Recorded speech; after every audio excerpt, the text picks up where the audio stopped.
নমস্কার দর্শকবৃন্দ। আজকে স্কুল মিড ডে মিল সংক্রান্ত একটি গুরুত্বপূর্ণ আপডেট আপনাদের সঙ্গে শেয়ার করছি। সৌর বিদ্যুতে রান্না মিড ডে মিল, খরচ বাঁচিয়ে বেশি পদ খাওয়াবে স্কুল। সাম্প্রতিক প্রকাশিত এই প্রতিবেদনটি আমরা বিস্তারিত জেনে নেব।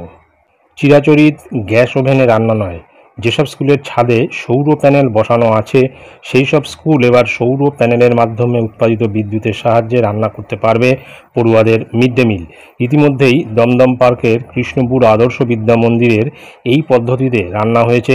স্কুল কর্তৃপক্ষ জানাচ্ছে, নতুন এই ব্যবস্থায় মিড ডে মিলের বেশ কিছু পদ রান্না করেছেন দায়িত্বপ্রাপ্ত কর্মীরা। এক্ষেত্রে প্রথাগত গ্যাস ওভেন লাগছে না।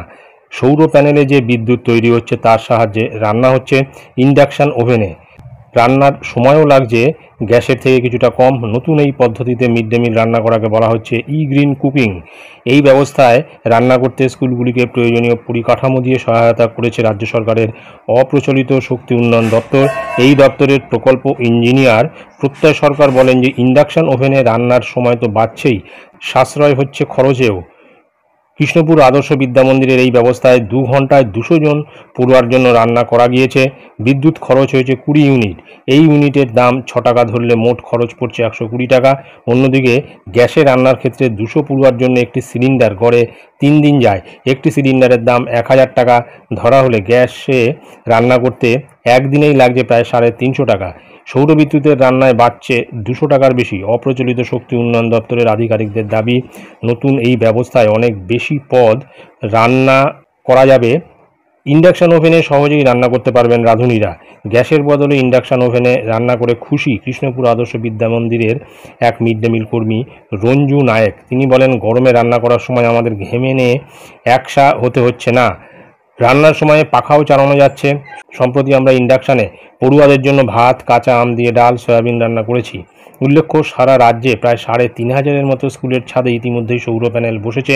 ওইসব স্কুলগুলি অবশ্য এখনও গ্রিন কুকিং পদ্ধতিতে রান্না করার পথে এগোয়নি। তবে অপ্রচলিত শক্তি উন্নয়ন দপ্তরের আধিকারিকদের দাবি, দমদম পার্কের কৃষ্ণপুর আদর্শ বিদ্যা মন্দিরে সফলভাবে গ্রিন কুকিংয়ের মাধ্যমে রান্না হলে অন্য স্কুলগুলিও সেই পথে রান্না করতে উৎসাহিত হবে। কৃষ্ণপুর আদর্শ বিদ্যা মন্দিরের প্রধান শিক্ষক সুশান্ত কুমার খান বলেন, শিক্ষা দপ্তরের সহযোগিতায় এই গ্রিন কুকিং চালু হয়েছে। এই ব্যবস্থায় পরিবেশ বান্ধব উপায়ে মিড ডে মিল রান্না করেছেন কর্মীরা। ইন্ডাকশান ওভেনে রান্নার ক্ষেত্রে যেহেতু কোথাও আগুন জ্বালাতে হয় না, তাই দুর্ঘটনার আশঙ্কাও কম।